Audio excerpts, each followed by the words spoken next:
In this WrestleTalk news, Finn Balor upset with WWE, a huge update about Sasha Banks and Naomi returning to WWE, Ollie's review of Raw, and more. Subscribe and enable notifications to always on for daily wrestling news videos. Support WrestleTalk!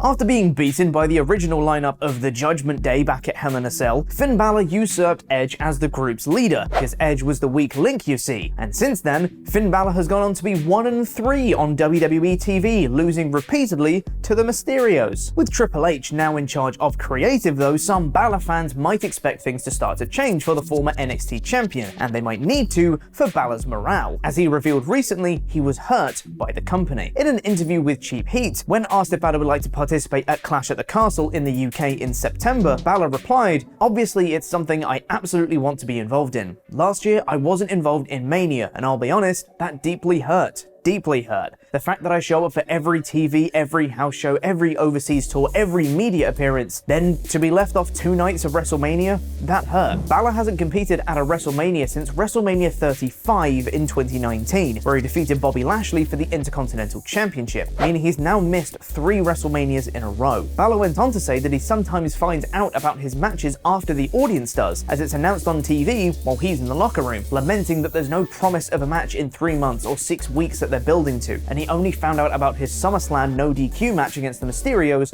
on the previous Monday. Hopefully Balor can have a more fulfilling run under Triple H, because Lord knows he's a Hunter favorite, being a 2-time NXT champion and having 2 very successful runs in NXT. And 2 other people who might be looking to have more fulfilling runs are Sasha Banks and Naomi, who walked out of Raw on May 16th and haven't been seen since in WWE. But with Vince McMahon, the primary source of their reported frustrations, now gone from the company, will they be coming back? WrestlingNews.co first reported that an agreement has been reached to have Banks and Naomi return to WWE soon. Brian Alvarez then weighed in on Wrestling Observer Live, saying, "I am not 100% confirming this, but since everybody is asking about it, I do have one source who is saying that yes, Sasha and Naomi have made a deal to return." Dave Meltzer also noted in his daily update that it's not confirmed that it's been signed yet, but it is moving in that direction, and internally they do expect it to happen. And now we have the new faction of Bayley, Dakota Kai, and Io Sky. The WWE Women's Division has been given a real boost, and if we add Sasha Banks and Naomi to that mix, it's looking real good right now. A year ago, it was reported that alongside NXT's revamp and rechange, WWE were also going to change their hiring process, looking more for collegiate athletes to something that they could mold into superstars, capital S, rather than the best independent wrestlers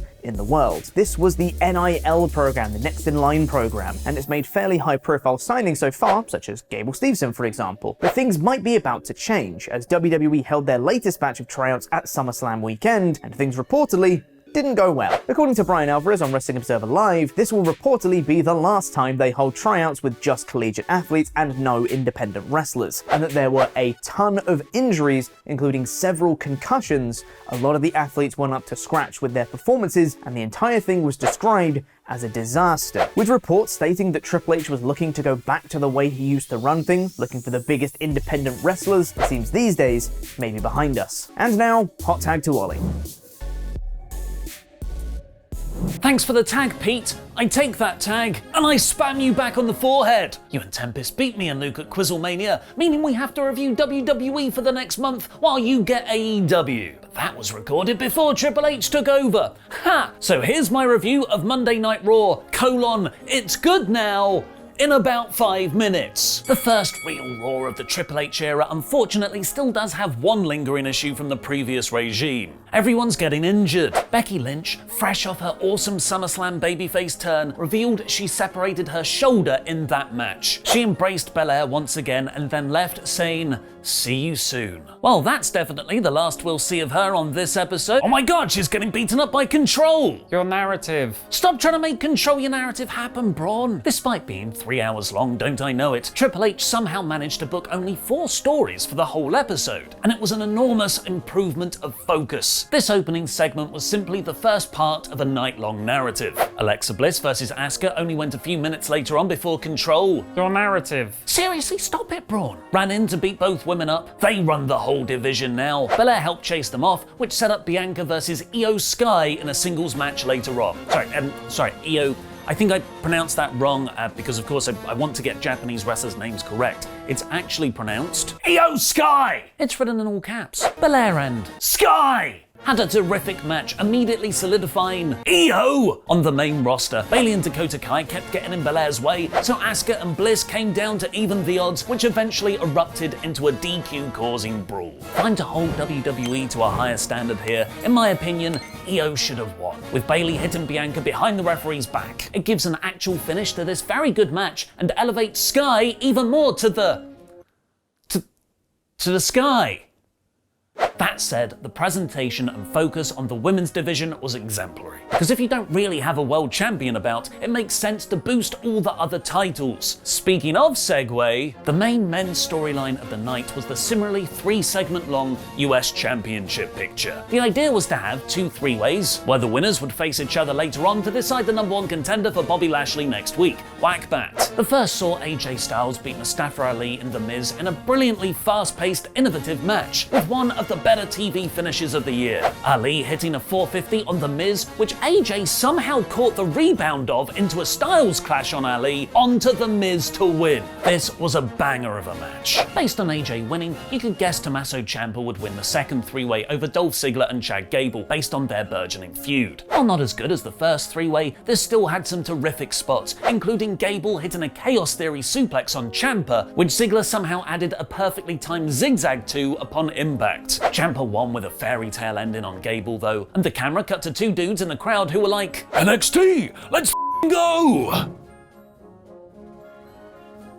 Styles then faced Ciampa later on in another terrific bout. A mixture of AJ's hurt shoulder from the opener and The Miz interfering at ringside was too much to overcome. Ciampa won, meaning just 2 weeks into Triple H's head of creative tenure, Tommaso Ciampa is facing Bobby Lashley for the US Championship. I can't even comprehend that match, and I also can't wait. I think there's a legitimate chance we could see a title change, and then we can just redo Ciampa versus Gargano on the main roster for the US Championship. What I appreciated even more than Ciampa's push right to the moon, though, was the significance WWE gave the belt. Before the first match, JBL voiced over an excellent video package on the championship's lineage, and further getting over the sense of history, former US champion Booker T was brought in to commentate on the #1 contenders match. In a fake pro wrestling world, titles are only as important as you make them. And this episode was all about making the US championship feel the most important it has since Monday Night Rollins' one.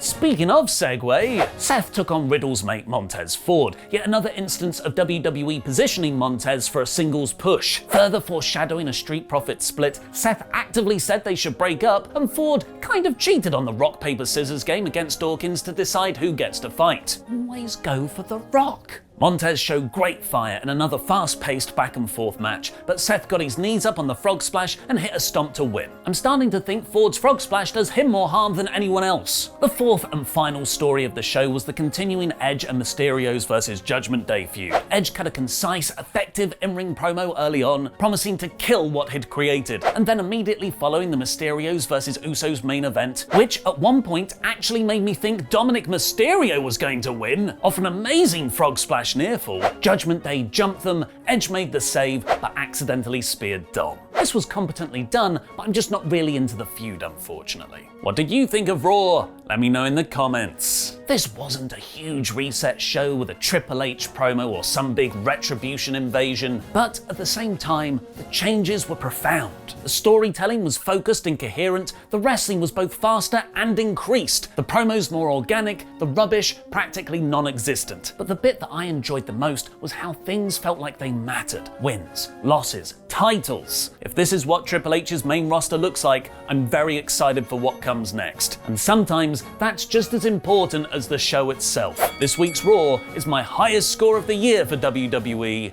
at 80%. We've already had Dakota Kai, but what other former WWE stars could Triple H bring in next? Watch on to find out. We are seemingly on the precipice of change in WWE. Vince McMahon has retired, and Triple H has been made head of creative. And while the Raw episode immediately after this announcement didn't exactly change the entire landscape of the wrestling world, I don't think many people realistically expected it.